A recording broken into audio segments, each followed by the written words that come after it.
Pues bienvenidos todos a esta quinta sesión de nuestro estudio. Gracias por su paciencia, por su aguante, por seguir aquí. Vamos a empezar con una oración. Señor Dios y Padre, en esta tarde, en esta noche, te damos infinitas gracias por tus bendiciones, por tus cuidados, por estos medios, Señor, que tú has puesto para que podamos estar conectados todos nosotros que te seguimos, que te amamos, Señor, para fortalecer nuestra fe, aprender un poco más de ti y poder, Señor, en un momento dado hacer defensa de tu palabra, Señor. Te pido por aquellas personas que van a estar en este curso y por quienes lo van a estar viendo posteriormente, que pueda ser de bendición para cada uno de nosotros, Señor. Pon tú tus palabras en mi boca, Señor, para que podamos todos tener bendición en esto. Porque te lo pedimos en el nombre de tu Hijo amado Cristo Jesús. Amén. Pues esta sesión es bastante interesante. Vamos a platicar de los argumentos a favor de la existencia de Dios. Déjenme empezar a presentar y sobre la presentación nos vamos. Aquí está. Nada más aquí hacer los ajustes. Ok, bueno, esta parte ya más o menos la vimos. Fe razonable e intelectuales teístas en conjunto estamos ofreciendo este estudio. El estudio completo o el curso completo es Introducción a la Apologética Cristiana. Sean todos muy bienvenidos y precisamente el día de hoy vamos a tener nuestra quinta sesión que habla precisamente de los argumentos a favor de la existencia de Dios. Entonces vamos a hablar un poquito al principio de lo que es las creencias que hay ahorita de Dios y vamos a irnos metiendo un poquito más hasta que lleguemos a la parte de los argumentos. Empezamos con este versículo que inclusive está en las lecturas que ustedes tienen. Primera de Corintios 2:14 nos dice: pero el hombre natural no percibe las cosas que son del Espíritu de Dios, porque para él son locura y no las puede entender porque se han de discernir espiritualmente. Vamos a ver un poquito de estadísticas. Son estadísticas de México, que es de las que yo pude conseguir, pero va muy similar a lo que sucede en Latinoamérica en general. Y son datos que a mí me gustaría recalcar. De hecho, los platicamos en la primera sesión. Los que estuvieron en la primera sesión se deben de acordar, pero para beneficios de los que no estuvieron aquí y también para poderlo recordar, básicamente aquí en México se hace un censo cada 10 años. Se hizo un censo en el 2010, se hizo otro censo en el 2020. Y los datos de estos dos censos son los que yo estoy presentando aquí. Entonces, en el del 2020 nos dice que el 10.6%, vamos a cerrarlo en el 10% de la población de México, dice no tener una religión. Pero 10 años antes, esto era el 4.7%. Estamos viendo que prácticamente se duplicó. Sin embargo, si vemos la parte de los protestantes, de los cristianos evangélicos, representan el 11.2%, cuando 10 años antes éramos el 10%. ¿Qué implica esto? Que mientras nosotros avanzamos un 1%, el ateísmo avanzó el 10%. Es decir, esto nos debe de poner en alerta de que algo está sucediendo, no estamos creciendo al mismo ritmo, sino al contrario, el ateísmo está creciendo cada vez más. Estos son datos de España, donde ya están diciendo que allá el 39% de la población se considera ya ateo o no creyentes. Entonces es algo bastante interesante. La fecha de esto fue en el 2021. Igual como siempre van a tener ustedes las copias de estas filminas y en la parte de abajo viene la liga por si quieren consultar lo que es esta nota. Entonces todo esto nos lleva a preguntarnos: Dios, ¿qué percepción tenemos nosotros de Dios? Muchas veces tenemos la percepción, como la imagen que está poniéndose ahí, de un señor de barbas largas, blancas y su túnica, que está viendo el mundo ahí a ver qué es lo que está pasando. Pero ¿realmente esto es Dios? Entonces tenemos muchas percepciones diferentes de lo que es Dios. Ahorita veíamos algo del ateísmo. Viendo un poquito a la Biblia, vamos a ver dos pasajes muy rápido. Salmo 14:1, dice el necio en su corazón: no hay Dios. Se han corrompido, hacen obras abominables, no hay quien haga el bien. Y un versículo muy similar también en el libro de los Salmos, pero 53:1 dice prácticamente lo mismo. Dice, el necio en su corazón, no hay Dios, se han corrompido e hicieron abominable maldad, no hay quien haga bien. Entonces aquí nos estamos enfocando en lo que es, vamos a decirlo así, el ateísmo. Vámonos del otro lado. Tenemos gente que cree en Dios y demás. Sin embargo, vamos a ver lo que nos dice Arthur W. Pink. Es un teólogo ya de hace tiempo, que nos dice que el Dios de este siglo ya no es el mismo Dios soberano que nos presentaban las Santas Escrituras, sino ya es algo muy débil, es algo así como que apenas da luz, no esa gloria del sol que debería de ser nuestro Dios. Y termina diciendo, millones de paganos dentro del cristianismo construyen un Dios a partir de sus mentes carnales. Entonces aquí estamos viendo cómo Dios, la imagen que tenemos de Dios también está degradada. Sugel Michelin también nos dice, el Dios de muchos predicadores hoy no es el de la Biblia, sino una mezcla de genio de la lámpara de Aladino con psiquiatra todopoderoso que puede ser manipulado con ofrendas y palabras de fe. Entonces así es como se está viendo lo que es Dios. Yo creo que todos han visto de repente este meme, que de repente algo nos pasa y que decimos, hola Diosito, soy yo de nuevo. Nos acercamos así como, diríamos aquí en México, como de cuates y hola Diosito. Otro es más o menos igual. De repente tenemos algún problema y nos vamos con Diosito, ayúdame a. Y esta imagen es típica de Cuaresma, cuando se supone que el católico no come pescado los días viernes, y sale este meme que dice, ojalá Diosito no se dé cuenta, y es obviamente un pedazo de carne con forma de pescado. Entonces esto nos da a ver precisamente cómo Dios, o cómo vemos a Dios, lo vemos como un diosito al que, como dice la figura de la izquierda, no se va a dar cuenta si yo hago ahí alguna trampa. Entonces, es otra de las perspectivas que se tiene de Dios.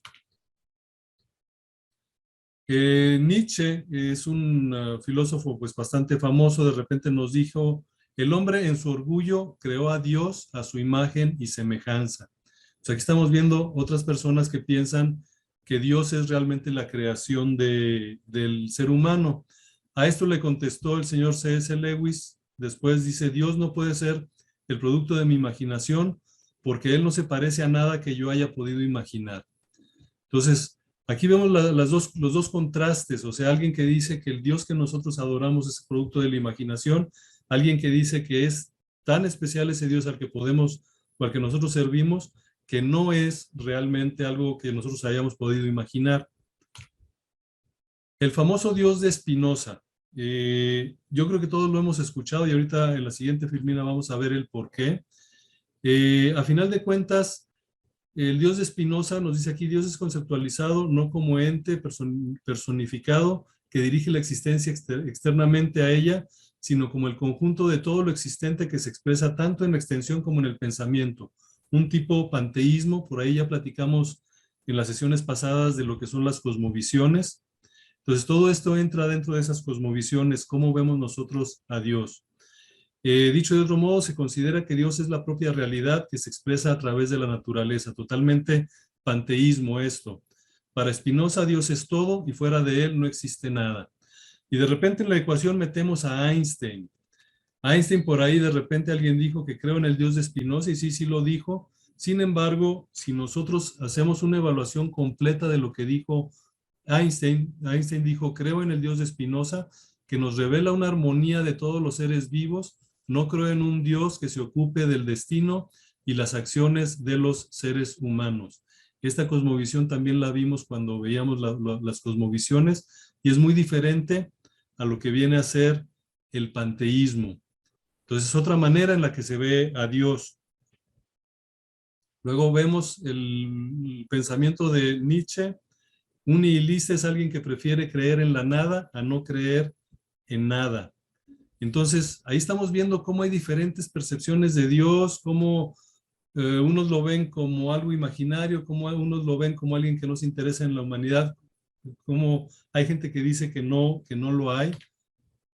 Vamos a ver este post, lo puso Gloria Álvarez, y se los voy a dejar ahí de tarea para que le piensen un ratito a ver qué le contestarían. Nos dice, todos los religiosos son ateos del 99%. Déjenme quitar esto de aquí. De los dioses inventados por la humanidad, excepto del que geográficamente les impusieron, y los que dicen seguir creyendo, por si acaso, tiene un chance de 5,000 en estar en lo correcto. Entonces aquí ella nos acusa a todos de ser de alguna manera ateos. Déjenme nada más salirme tantito porque cuando hago esto pierdo el control del... Permítanme tantito. Voy a dejar de presentar tantito, ahorita regresamos.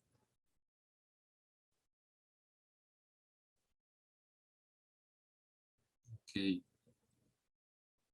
Denme un minutito. Es que me puso un letrero en la computadora y cuando me hace esto me saca del modo de presentación. Déjenme nada más irme a donde estábamos.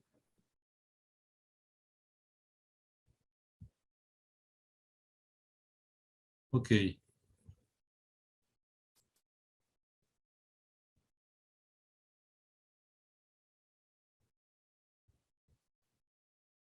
Perdón, vamos a continuar entonces. Si es que perdí el control de la presentación.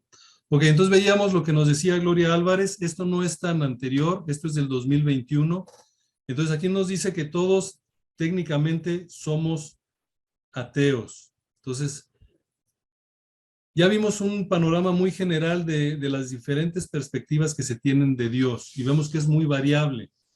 Hay quienes no creen, hay quienes sí creen, hay quienes lo creen omnipotente, hay quienes creen que nada más no. Vamos a entrar ahora sí a ver los argumentos para lo que es la existencia de Dios, pero vamos a empezar con esto. ¿Qué es un argumento? El argumento es un razonamiento que demuestra, refuta o justifica algo. Muchas veces la gente nos dice, lo que pasa es que un argumento no va a ser prueba de nada. El argumento que tú me estás presentando no prueba absolutamente nada. Nos vamos a encontrar con personas así que nos dicen, cualquier argumento que tú me presentes no me va a convencer porque eso no es prueba de nada. Y para eso tenemos que ver la definición de argumento. El argumento, de entrada, dice, es un razonamiento para probar o demostrar una proposición o para convencer de lo que se afirma o se niega. Y si nos vamos a lo que es la prueba, regresamos otra vez. Una prueba es una razón o un argumento, un instrumento u otro medio que se pretende demostrar y hacer patente la verdad o falsedad de algo. Final de cuentas, a donde quiero llegar es un argumento, es una prueba. Entonces, muchas veces cuando nosotros presentamos un argumento, nos van a decir que eso no es válido. Tenemos que recordar que lo que viene a ser la existencia de Dios, la vamos a demostrar nosotros en el área de la filosofía, es decir, en la parte de los argumentos. Entonces, de entrada tenemos que estar conscientes de que un argumento sí es una prueba que defiende alguna postura. Ahora, recordando un poquito lo que vimos en la sesión de lógica, ¿qué es lo que hay que considerar al analizar un argumento? Que hay que preguntarnos si es un argumento válido, y eso es lo que se veía más o menos en lo que es lógica, es decir, que la construcción lógica del argumento esté correcta en la parte de la lógica, y que sus premisas, lo que esté diciendo ahí, sean verdad. Entonces eso es lo que hay que considerar.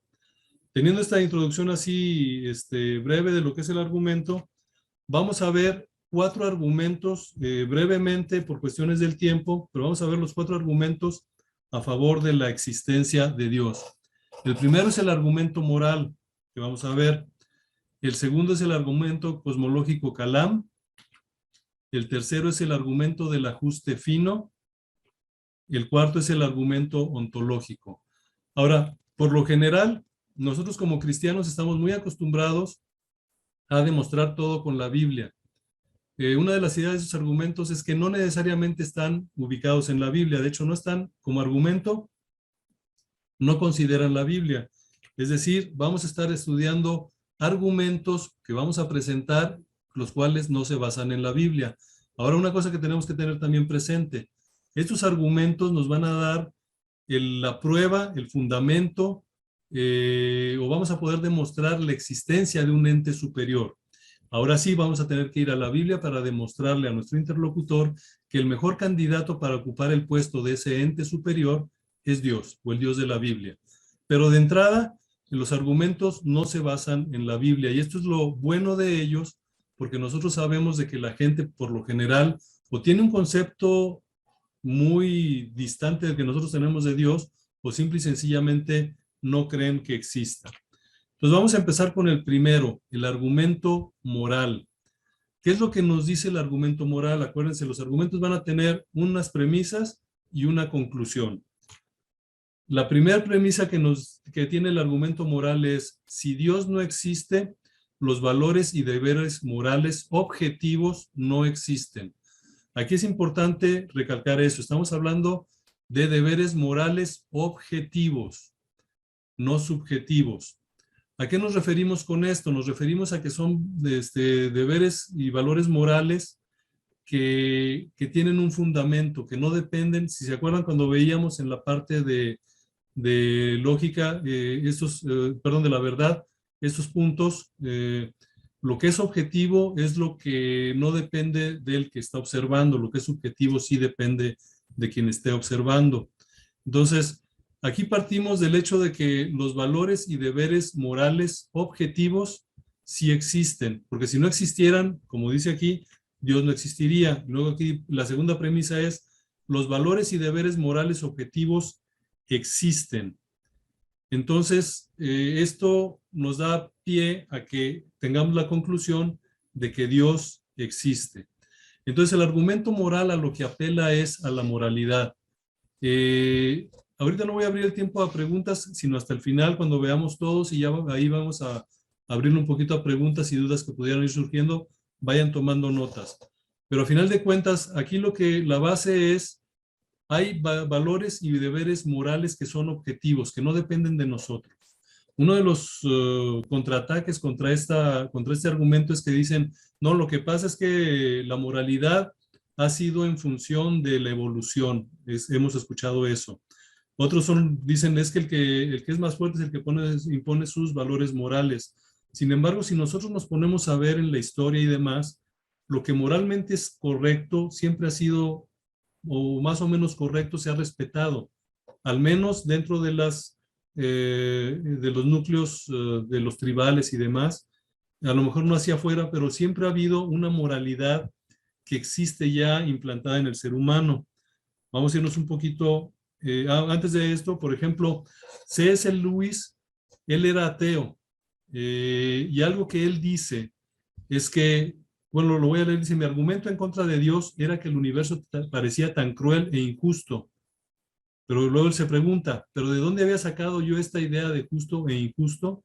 Un hombre no le llama a una línea torcida a menos que tenga alguna idea de lo que es una línea recta. ¿Con qué estaba yo comparado este universo cuando le llamaba injusto? Entonces, C.S. Lewis, él era ateo, y este fue uno de los temas que lo convirtió, que lo convenció de que debe de haber algo, lo que es la moralidad objetiva, y esa obviamente depende de Dios. Si nos vamos a la Biblia, Génesis 32, 3, 22, la primera parte nos dice, y dijo Jehová Dios, he aquí el hombre es como uno de nosotros, sabiendo el bien y el mal. Aquí es donde podemos nosotros ya empezar a aterrizar esto, el argumento, en cuestiones bíblicas, porque la misma Biblia nos dice que ya después de que el hombre pecó, él ya tenía la capacidad de saber qué era el bien y qué es el mal.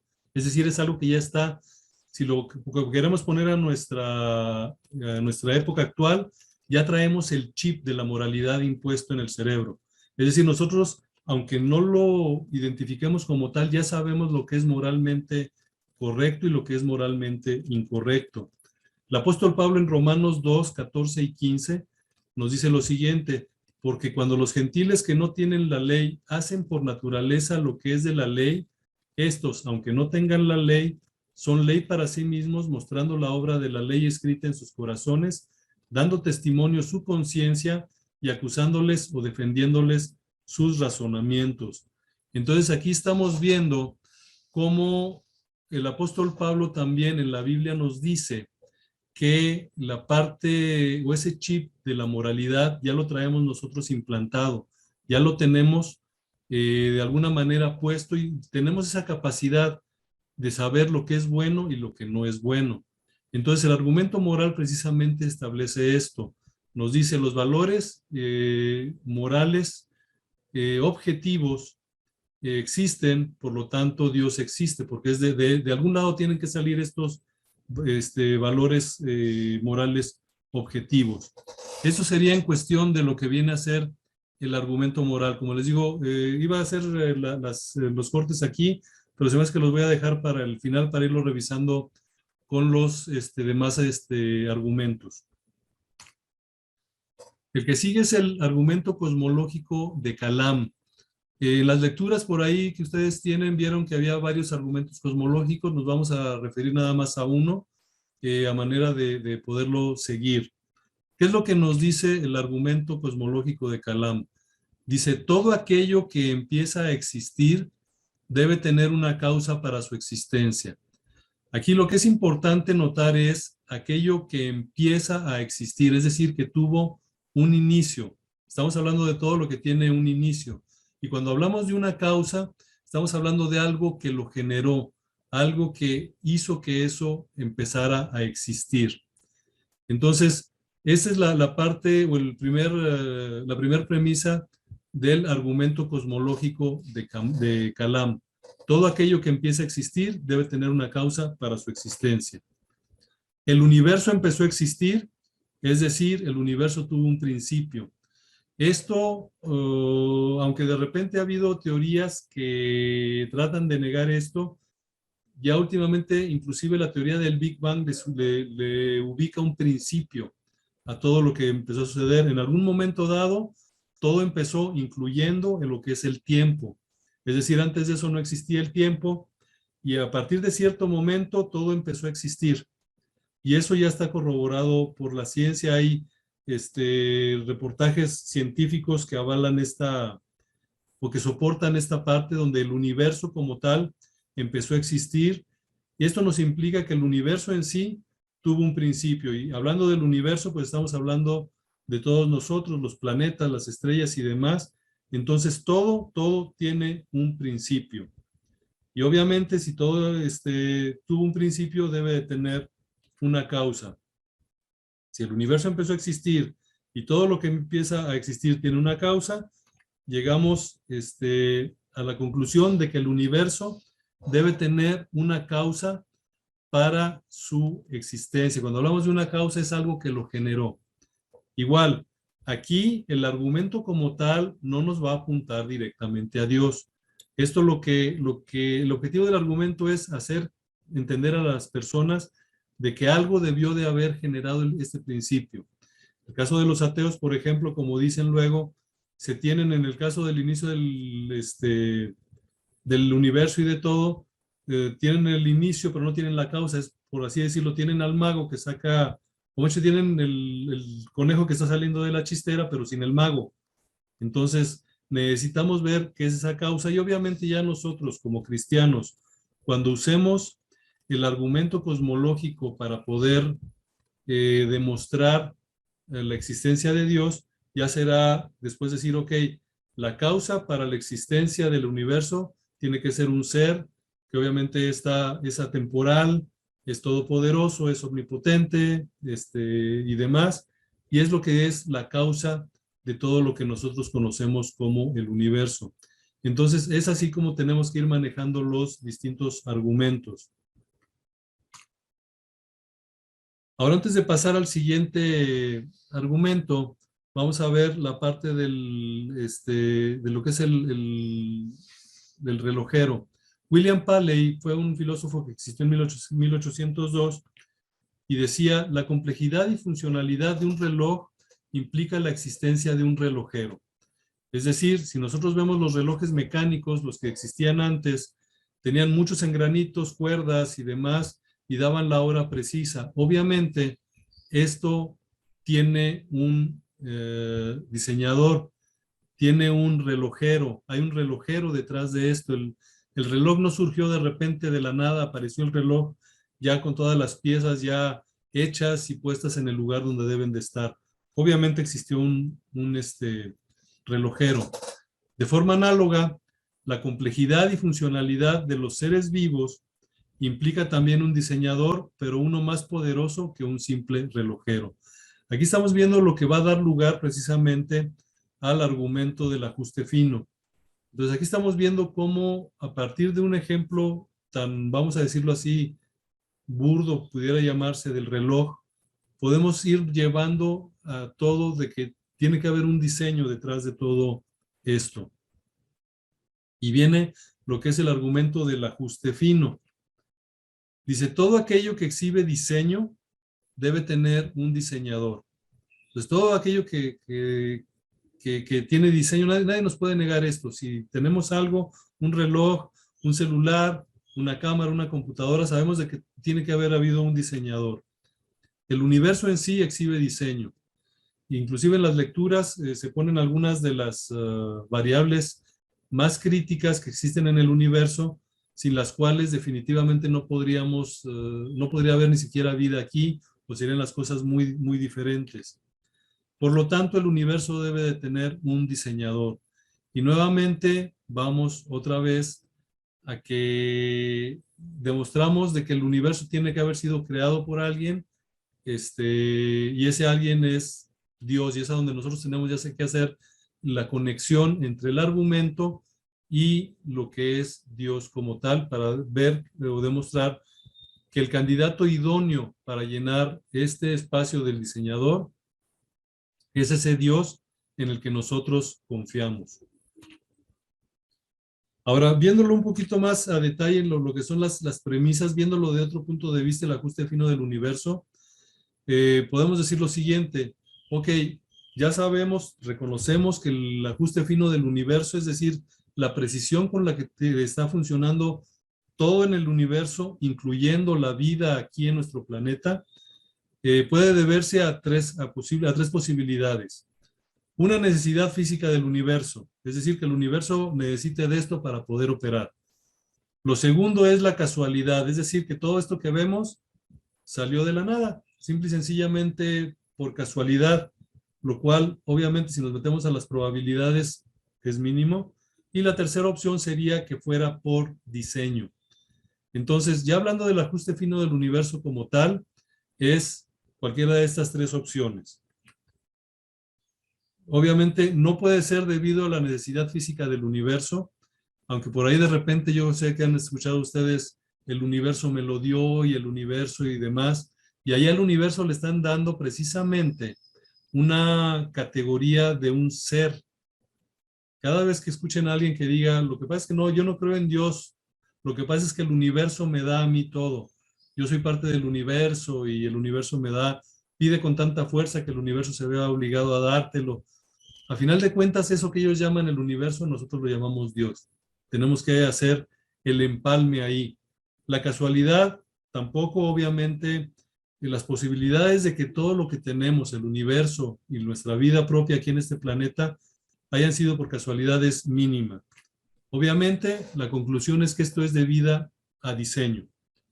Y a la hora de que hay un diseño, debe de haber un diseñador.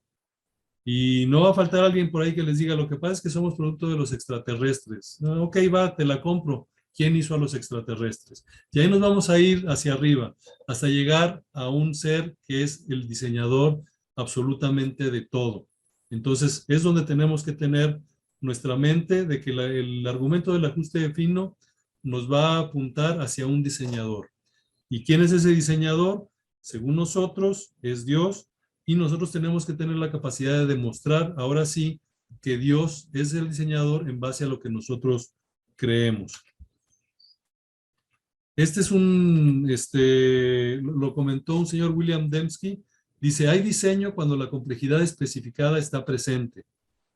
Esto es exhibir una complejidad tal que sea extremadamente improbable que sea resultado de procesos naturales, y a su vez exhibir un patrón que normalmente afiliamos con un agente personal. O sea, aquí, de acuerdo a esta definición, podemos decir que todo lo que nos rodea en el universo, aquí en esta Tierra, lleva un diseño. Entonces, hasta ahí es donde estamos viendo lo que es el ajuste fino del universo. Ahora, hablando de esto, yo creo que ustedes han visto algunos de estos memes por ahí de la lógica atea. Vemos una mano robótica y decimos, esto fue creado por inteligencia, pero la mano de nosotros, con toda la complejidad que tiene, dicen es producto del azar. Y más aún si nos vamos, por ejemplo, a la parte de la cabeza.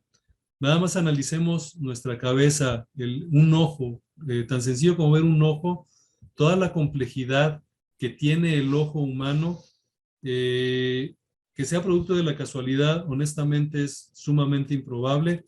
Tiene que haber algún diseñador detrás de todo esto. Entonces, aquí es a donde tenemos que llegar en un momento dado de ver de que detrás de esto hay un diseño y hay obviamente un diseñador. Es el objetivo de este segundo argumento.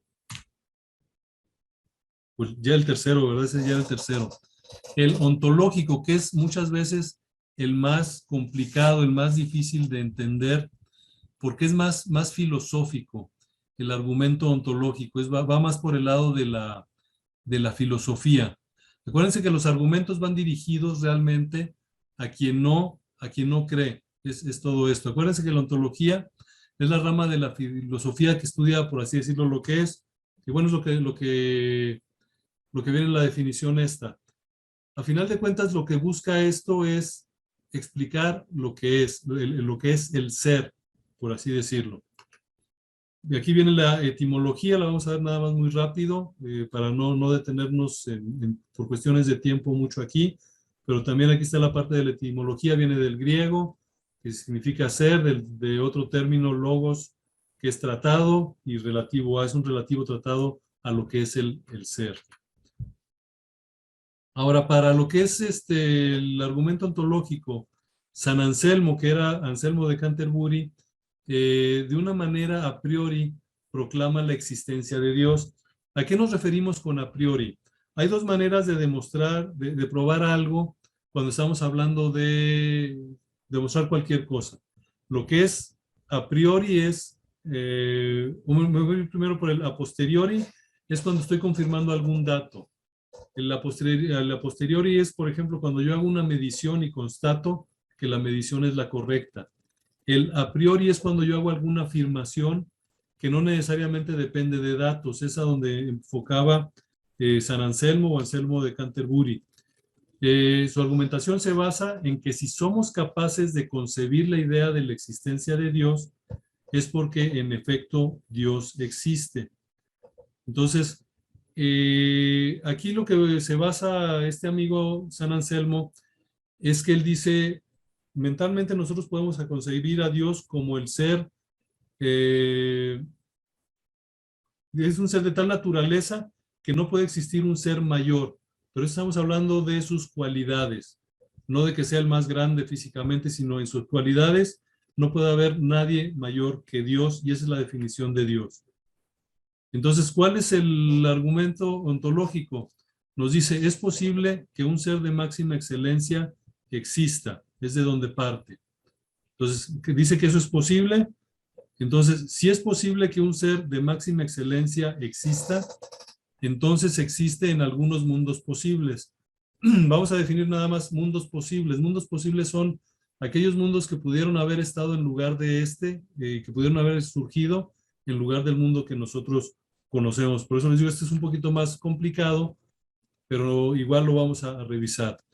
Dice, si un ser de máxima excelencia existe en algunos mundos posibles, entonces existe en todos los mundos posibles. Es lo que nos dice San Anselmo. La cuarta premisa, si un ser de máxima excelencia existe en todos los mundos posibles, existe en este mundo. La quinta nos dice, si un ser de máxima excelencia existe en este mundo, entonces ya llega a la conclusión, entonces Dios existe. Entonces la manera en la que San Anselmo lleva esta secuencia de ideas, les digo, lo maneja a priori, es decir, en manera conceptual, para tratar de demostrar lo que es la existencia de Dios. Y llegamos aquí donde dice, si Dios posiblemente existe, entonces Dios realmente existe. Déjenme salirme de aquí. Ahorita regresamos. Ok, entonces esos son los 4 argumentos a favor de la existencia de Dios. Déjenme ver los comentarios, preguntas, déjenme ver. Sería deísmo, deísmo, sí, se me olvidó poner ahí, el deísmo es lo que creía Einstein. Soy soltero respecto a las mujeres, excepto a mi esposa. Pregunta, ¿el argumento del ajuste fino sería el argumento, no es teológico, es teológico, algo así, teleológico, así es. Lo hemos conocido por el del ajuste fino, es correcto. Por favor de explicar nuevamente a qué se refiere la explicación de la necesidad física del universo. La necesidad física del universo es algo que el universo tendría que tener para poder existir. ¿Qué pudiéramos decir? Ahí es todo lo que... hay cosas que dependen de otras cosas para existir. En nuestro caso, por ejemplo, nosotros creemos que para poder existir necesitamos de Dios. Entonces, La el contingencia, universo... ¿Mande? te refieres a la contingencia, creo. Ándale, sí, lo que es contingente y lo que es necesario, es correcto. Ujú. Entonces, es lo que se habla en la parte de la necesidad del espíritu del universo para poder existir. El argumento ontológico es el que formula San Anselmo, es correcto, sí. Esos mundos posibles sería lo que dice en el multiverso. No necesariamente. Los mundos posibles es lo que pudiéramos tener si hubiera habido alguna variación. De alguna manera, sí se relaciona con los multiversos que ahorita están tan de moda por los amigos de Marvel, distintos mundos y todo ese rollo. Y sí, de alguna manera lo presentan así. Son cosas muy alejadas de la realidad. Sí, o sea, es que el multiverso que propone, que nos ponen las películas, es muy diferente de lo que se querría ver aquí. O sea, por ejemplo, un universo posible o un mundo posible es donde, no sé, a lo mejor los elefantes puedan volar. Estoy diciendo a lo mejor alguna tontería, pero a lo mejor puede haber un mundo en el que los elefantes volaban, que no se caían encima de nadie porque entonces pobrecitos, pero a final de cuentas es eso posible, sí, pero no es lo que está realmente existiendo. Entonces es a lo que se refiere más que nada. Son mundos posibles que pudieron crearse, es correcto. Que algunos científicos alegan de que el universo se creó por necesidad de existir, así es contingente. Pero volvemos al punto, ¿cómo se creó? O sea, ¿de dónde salió? Eso mismo lo explica muy bien. El multiverso de la locura, sí, correcto. Ok, entonces, vamos a ver si hay comentarios, dudas, comentarios que tengan por ahí. ¿Cómo lo ven? ¿Está clara la información?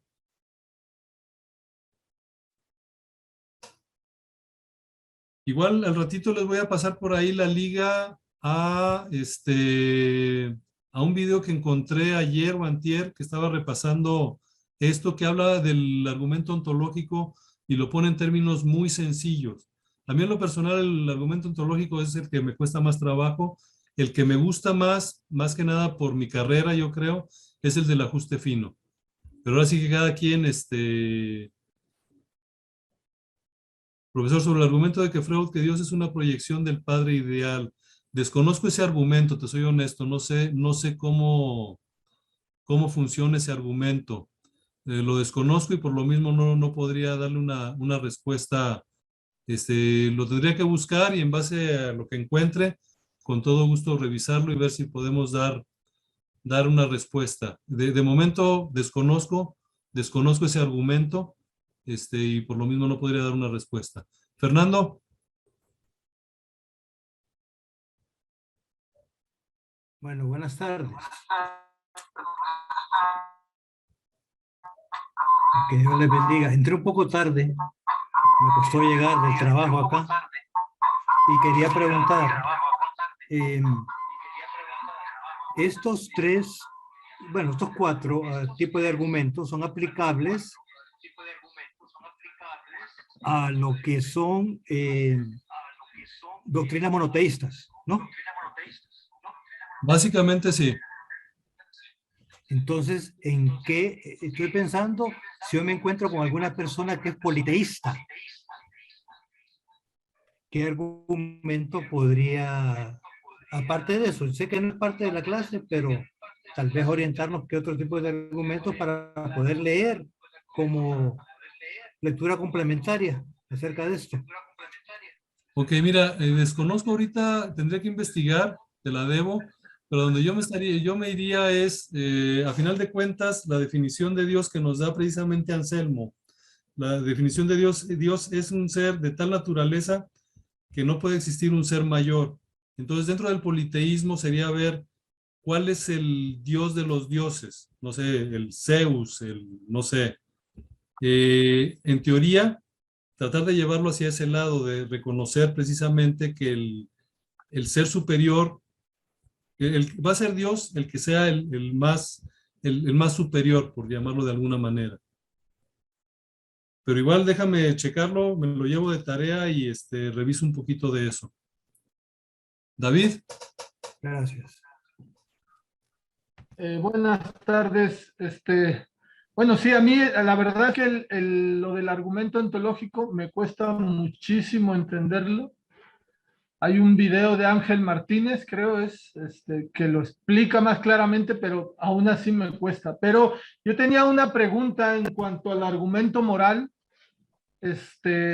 una duda, hay algunos ateos precisamente argumentan lo de la moralidad, ¿no? Que la moralidad ha ido evolucionando conforme el ser humano ha evolucionado. Entonces, ellos concluyen que obviamente a este tiempo, o sea, ellos concluyen que el hombre primitivo era más, en todo, en su razonamiento era más primitivo y que hoy podemos conocer claramente qué es bueno y qué es malo sin necesidad de Dios, ¿no?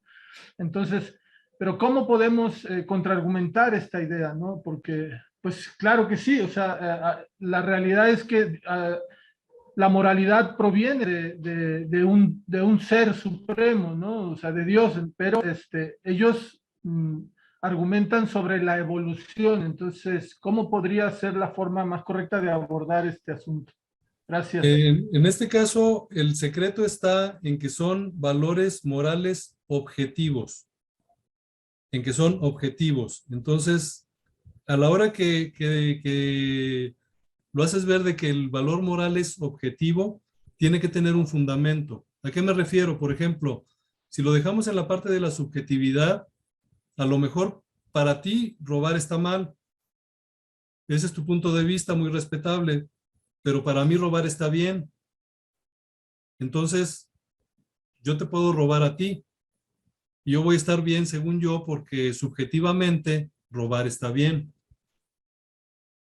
No sé si soy claro. A la hora que lo pones como objetivo, o sea, un valor moral objetivo quiere decir que tiene una parte, o sea, que no se puede cambiar, que está fundamentado en algo. Y es ahí donde estaría la diferencia, en demostrar que esos valores morales son objetivos, no subjetivos. Ahora, no sé, ejemplos en el pasado, que te den algún ejemplo en el pasado donde la moralidad era diferente a la de hoy en día, perdón, a la de hoy en día. Habría que verlo. Muchas veces te van a decir, lo que pasa es que las tribus, y es uno de los argumentos, las tribus robaban y hacían, sí, lo hacían hacia otros, pero entre ellos mismos no se robaban, entre ellos mismos se respetaban. Entonces existía ese valor. Lo que pasa es que lo hacían por otros motivos. Pero aquí el secreto está en que la moralidad, hacer ver que la moralidad es objetiva. Jonathan. Buenas noches con todos, Dios les bendiga. Hermano, mi pregunta es en cuanto sí a la existencia de Dios, pero no tiene que ver nada con el argumento, más bien es uno de sus atributos. No sé si igual la pueda decir, mi pregunta. A ver, tú hazla y la tratamos de contestar. Ya, es sobre el atributo de la impasibilidad divina, que se sabe que la impasibilidad es aquella persona que por ningún estímulo externo sufre algún cambio en sí. Entonces, esto de la impasibilidad divina dice que Dios no puede recibir ninguna alteración, ningún cambio en sí mismo porque es Dios y posee este atributo de la impasibilidad.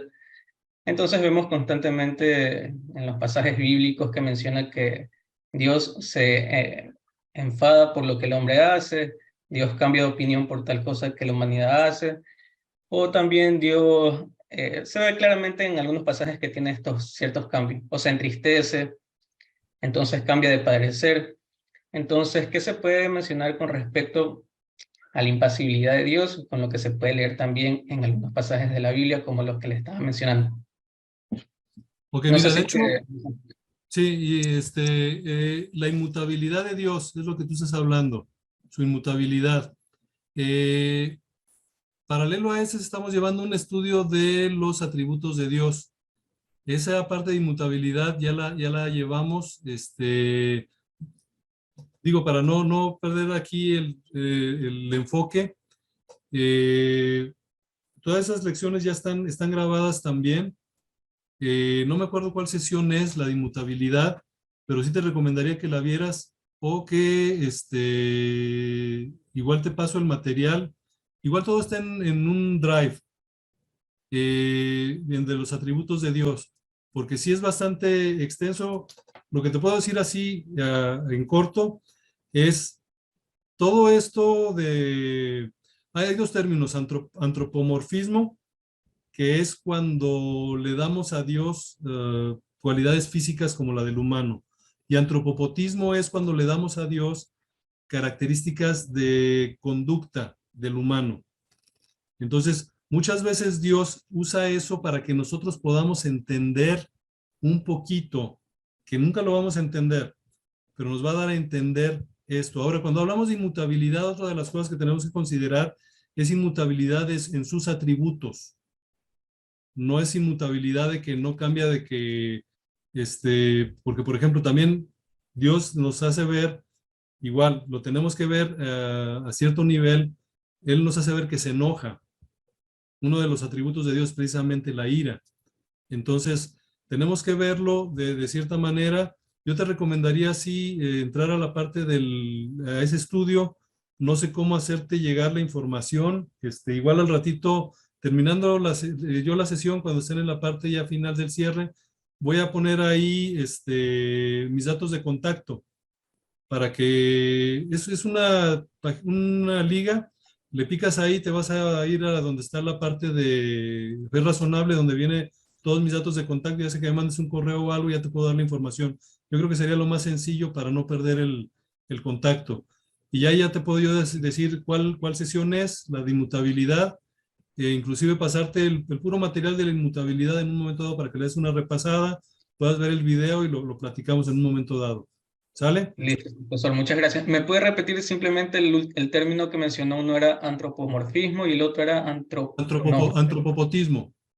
antropopotismo. Perfecto, muchas gracias. A la orden. Gustavo, por ahí vi que tenías levantada la mano.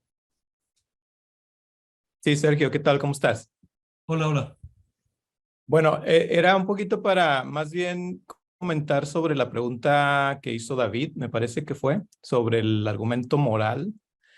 La cuestión de cómo compartir cuando un ateo te está diciendo que la moralidad fue algo que el ser humano desarrolló para supuestamente llevarnos mejor y esto y lo otro y aquello. Tiene que ver con lo que mencionaste anteriormente, que es la teleología. Si la teleología es lo que avanza hacia un fin o una causa, o sea, lo que le da propósito en sí al ser humano. ¿Sí me explico? Entonces, la cuestión o el argumento que podemos usar nosotros en contra de los evolucionistas que argumentan que la moral se fue desarrollando por causa de conveniencia del ser humano, su supervivencia, etcétera, es de que las reacciones químicas, o sea, ¿cómo te explico? La teleología, de hecho, hace que el propio argumento de ellos se autodestruya. ¿Por qué? Porque al momento de reconocer que hay una moralidad, por conveniencia, como lo digan ellos, ya están reconociendo ellos propósito y dirección objetiva. ¿Sí me explico? Pero se supone que las reacciones químicas fueron creadas por un azar sin ningún tipo de propósito. Entonces se autodestruye el argumento evolucionista porque están reconociendo que hay una moral que tiene dirección y propósito. ¿Sí me explico o no? Entonces, lo que puedes decirles, David, es que las reacciones químicas no tienen la capacidad de elegir o de pensar o de dirigir hacia ningún tipo de propósito porque se supone que se dan por azar, puramente y 100% azar. Entonces, el argumento se destruye en sí mismo. Y por el contrario, nuestro argumento teísta o cristiano es respaldado por el asunto de que sí existe una moral objetiva, como lo explicaba Sergio. Entonces, nada más era un poquito ahondar en eso para poder dar una herramienta más a cómo argumentar en cuanto a ese argumento moral. ¿Está bien? Muchas gracias, Gustavo. Sí, es que De al final nada. de cuentas en ese argumento es aterrizarlo en la parte de que la moralidad es objetiva. Ariel.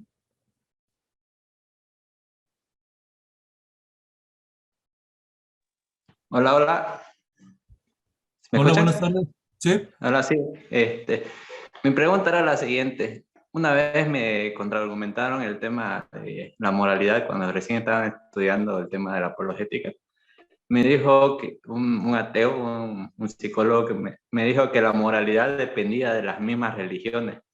O sea, él decía que la moralidad que nosotros conocemos es descendiente de la cristiana, pero en otras culturas la moralidad era diferente. Y ellos, en base a esas normativas, formaban su sociedad. Cosa de que él decía de que no todas las normativas cristianas tendrían una utilidad real, o las otras también tendrían una utilidad sin llegar a usar el mismo planteamiento cristiano. ¿Usted cómo respondería a ese contraargumento? Lo primero es que me presentara, me dijera de qué cultura estamos hablando, de qué religión estamos hablando y cuáles son las diferencias en la moralidad. Es decir, que Digamos, él me decía la romana, por ejemplo, de que se podían casar entre hermanos y tenían otra normativa, o si no, igual hablaba de las hindú o de las chinas que tenían su propio sistema, que difería con el sistema cristiano y igual le funcionaba. pues habría que revisar el caso. En el caso, por ejemplo, porque la moralidad realmente no es tanto cristiana. A final de cuentas, la moralidad cristiana se ven en otras culturas que no necesariamente son cristianas. Entonces yo no lo diría como parte de una religión. Tienen algunas costumbres, sí, por ejemplo, la poligamia es una costumbre que inclusive afectó al pueblo cristiano, o al pueblo de Dios más que al pueblo cristiano, al pueblo de Dios.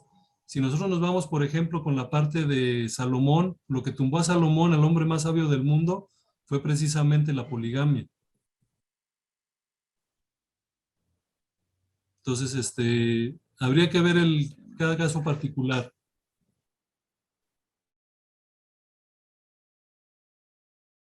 No sé si más o menos te pude dar respuesta o algo.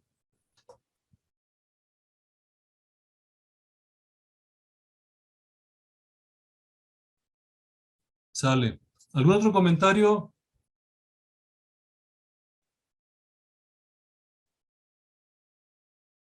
Sale. Si no, déjenme, me regreso a la presentación ya para terminar. Está aquí.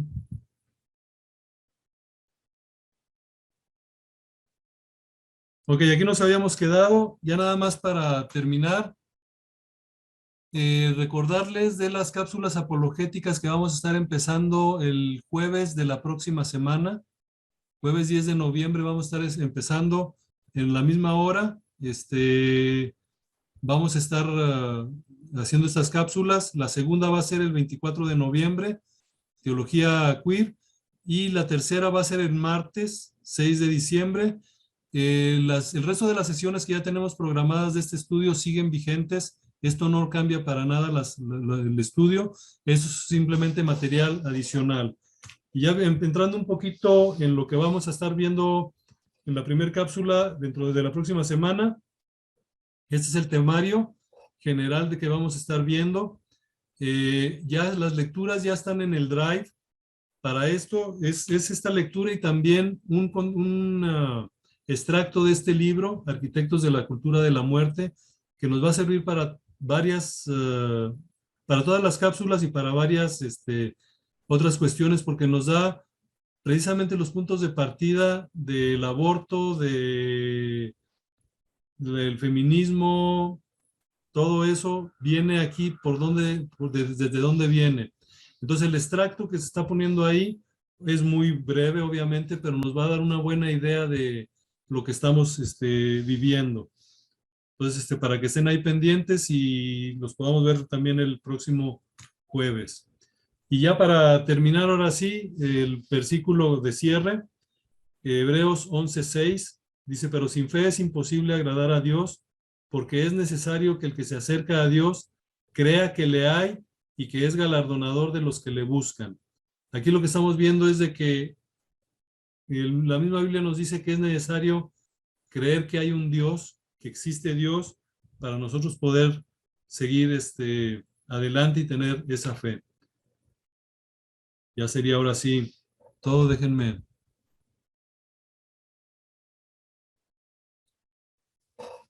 Ok. Bueno, profesor, si quiere contestar creo que hay unos hermanos que están preguntando aquí, tienen la mano levantada, no sé si quería contestarles a ellos algo. A ver, sí, Fernando. Es solo una duda, hermano.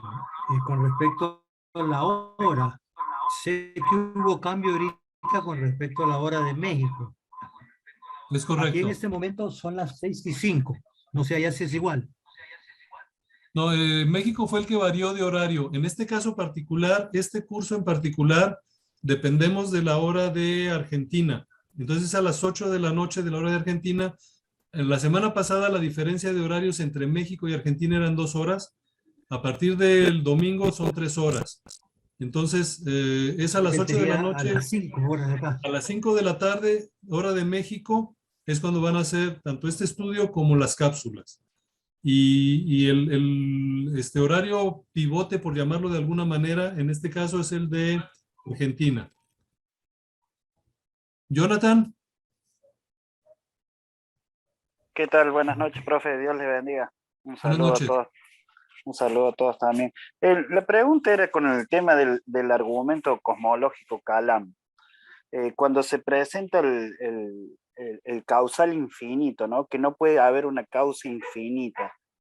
¿De qué manera se podría argumentar contra alguien que venga a querer a oponerse al causal infinito, al no causal infinito?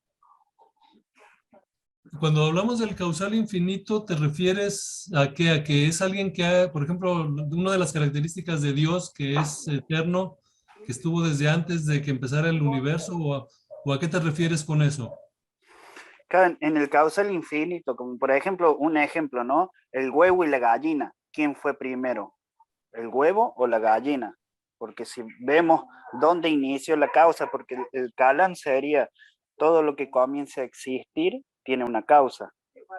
Y muchas veces se presenta, si Dios comenzó a existir, entonces Dios tiene una causa. Es que esa es la cuestión, Dios no empezó a existir, es precisamente donde está vamos a decir, lo interesante del argumento Kalam. Dios no tiene principio, Dios no empezó a existir.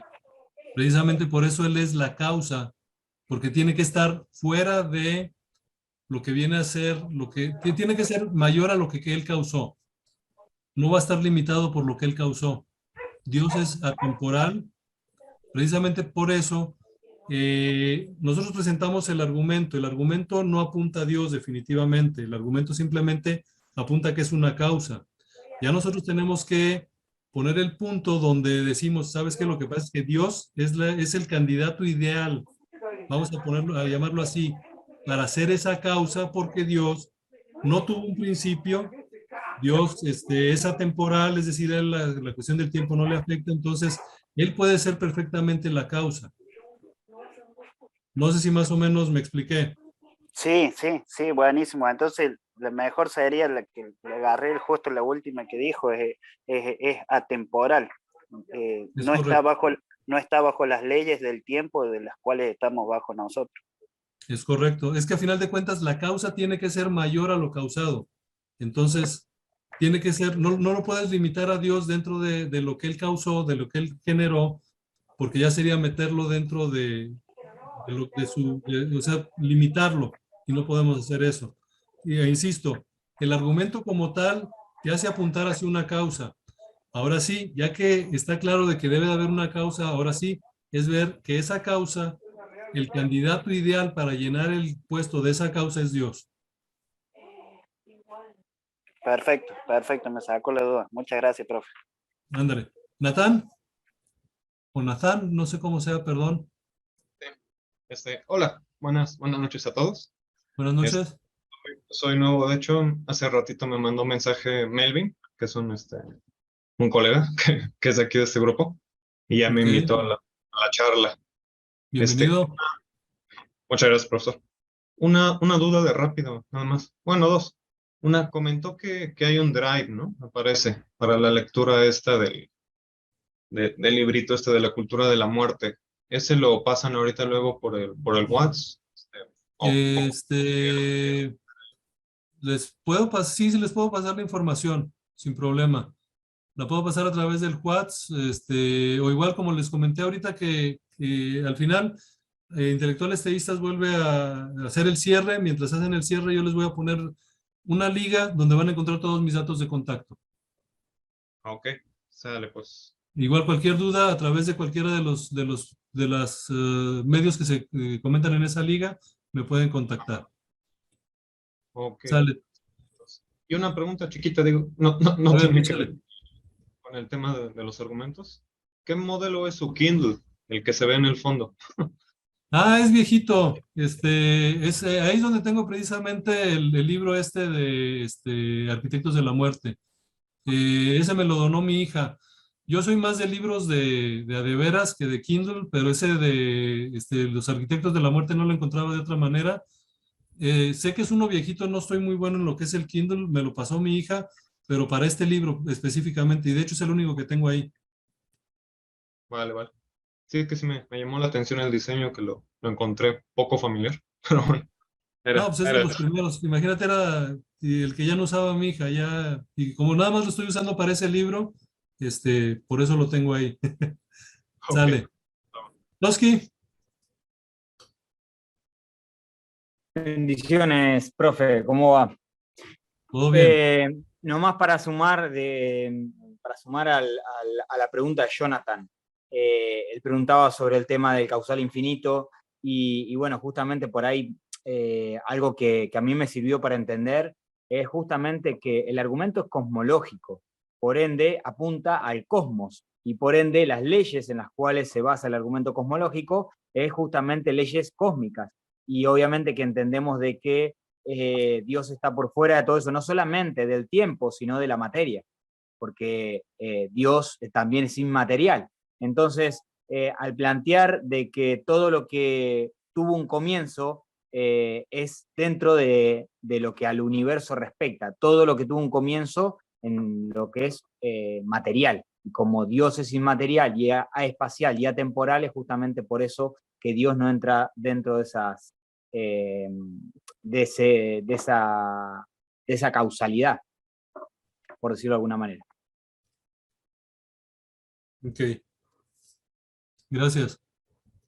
Natán, ¿volviste a levantar la mano? Sí, se me pasaba eso, solo para hacer un comentario de rápido con respecto a lo que había comentado el colega anterior a Toski, el previo, sobre la causalidad. Bueno, antes que nada, claro que yo soy de una postura deísta como tal. No soy cristiano, pero bueno, creo en la existencia de una divinidad. Y es curioso porque precisamente a lo largo de o mejor dicho, a través de las diferentes religiones y credos, siempre se habla de una divinidad última, ¿no? Y en particular me llama mucho la atención un término que se emplea hoy en día en el contexto de diversas doctrinas esotéricas modernas, que se le llama a esa divinidad acausal, con una A al inicio, que es que precisamente no tiene causa, como usted dijo, solamente aquello que comienza a existir en el tiempo se le puede atribuir una causa, sea cual sea esta. La divinidad, como se le quiera llamar, pues por definición es un ente que jamás ha comenzado a existir, siempre ha sido, ¿no? De la nada, nada surge.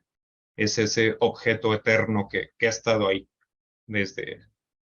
hablando metafóricamente, desde la eternidad inmemorial, ¿no?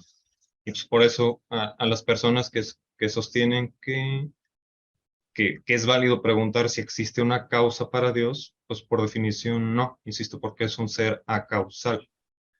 Incluso creo que aquí hasta los naturalistas más acérrimos no tienen realmente mucho problema en concebir, al menos a nivel intelectual, un objeto eterno. Digo, aun si no es la divinidad, pues muchos no tienen ningún problema con afirmar, por ejemplo, que eso que se denomina el vacío cuántico, por ejemplo, pues existió siempre. En algún punto dado una fluctuación es lo que generó el cosmos con todo el constructo espacio-tiempo, ¿no? Insisto, creo que no es realmente muy complicado el concebir a este ente eterno, innecesario. Podemos sonar un poquito escolásticos ahí, pero creo que es una terminología apropiada. Y bueno, era nada más hacer esa observación. Ok, gracias. Giovanni, por ahí vi que tenías levantada la mano. Sí, rapidísimo, profesor. Buenas noches. Es Buenas que, noches. disculpen mi ignorancia, pero soy un poco nuevo en esto. Entonces tengo una pregunta rapidísima. Estos argumentos que nos expuso, ¿los plantean las personas que iba mostrando en las diapositivas usted o vienen de otro lado? Son varios orígenes los que tienen. De hecho, por ejemplo, el argumento cosmológico Kalam ha sido redondeado. No sé si tú tengas acceso a lo que son las lecturas, que por cierto, Nathan, ahorita me estaba acordando, las lecturas están en el, sí, si estás en el WhatsApp, ahí están en el grupo, está la liga ¿cómo se llama? Al Drive, en la descripción del grupo. Pero no sé, Giovanni, si tú tengas acceso, si estás en el WhatsApp, o te hayas visto las lecturas de esta semana. Sí, no, las de esta semana no las vi, profesor, por problemas de tiempo, pero sí las tengo. Ahí viene un poco más desarrollado.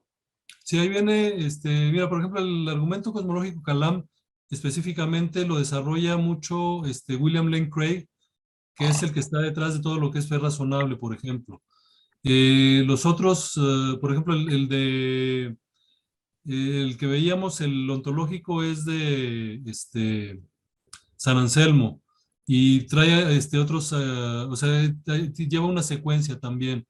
El de relojero, pues ahí mencionábamos a William Paley en 1800 y fracción, y luego lo han ido tomando otras personas, pero sí se puede ir dándole seguimiento. Ahora, este tipo de estudios pues son una probadita realmente. Hay que ir investigando más, inclusive más allá de lo que son las lecturas, pero yo creo que es un buen punto para iniciar, porque inclusive en las lecturas vas a encontrar, en las de esta semana, ligas a algunos videos, y en esos videos, algunos son muy cortos. Hay un video como de 1 hora y media, ese pues hay que tomarse su tiempo para verlo, y explica mucho mejor las cuestiones. Ok, gracias, profesor. Sale pues. Ok, pues si no hay...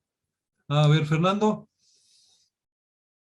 Sí, solo quería decir algo, pues. Es cierto que todos estos argumentos son argumentos no bíblicos, pero como cristiano, pues yo pienso y que cada uno de nosotros tenemos que tener claro es que a Dios nunca lo vamos a conocer de manera absoluta. Nadie de nosotros jamás va a comprender a Dios, va a entender a Dios de una manera completa. Y como usted dice, esto es un proceso, es una probadita de estos argumentos, tienen siglos algunos de ellos, y todavía se sigue pensando sobre esto. Entonces, creo que es importante que nosotros tenemos que prácticamente estar dispuestos y vivir con cada una de las creencias de las personas, pues. Y lo más importante es entender que el conocimiento de Dios es personal, en el sentido de que todos tenemos una experiencia personal con Él, una experiencia que se vuelve racional, y lo hacemos a través de su Hijo, que es Jesucristo. Entonces, creo que en un momento dado nadie en ningún momento va a poder ante Dios justificar, decir, no, es que yo nunca entendí a Dios, o porque yo nunca supe nada de Dios, porque todos en nuestro interior tenemos una conciencia, tenemos un concepto, tenemos una idea errada, pero igual, todos vamos a entender esto, que Dios se reveló y esa revelación fue a través de su Hijo Jesucristo. Entonces, eso quería pues compartir, pues, que como cristianos no pretendamos en algún momento dado, por lo menos yo, dejar a un lado la parte fundamental, que es que nosotros conocimos a Dios a través de Cristo Jesús, su Hijo. Eso es lo que quería compartir. Ok, gracias. Sí, a final de cuentas, ahora sí que lo que nosotros tenemos que hacer, los argumentos no son más que una herramienta. Y aquí estamos viendo herramientas precisamente para que nosotros podemos usar para ir dirigiendo a las personas a lo que es el Evangelio como tal. A final de cuentas, todas son simplemente herramientas. Lo que veíamos desde un principio, el objetivo de la apologética no es generar pleitos, ni estar peleados, ni ganar argumentos. Lo que comentábamos, lo importante no es ganarle al oponente, es ganar al oponente, ganarlo para Cristo. Entonces, a final de cuentas, todo esto que estamos viendo no son más que herramientas que nosotros podemos utilizar para poder acercarnos a otros y presentarles el Evangelio. Dejar la semilla en ellos, como dicen por ahí. Ok. Bueno, si no hay nada más por ahí, pues les regreso la batuta a intelectuales teístas para lo que es el cierre.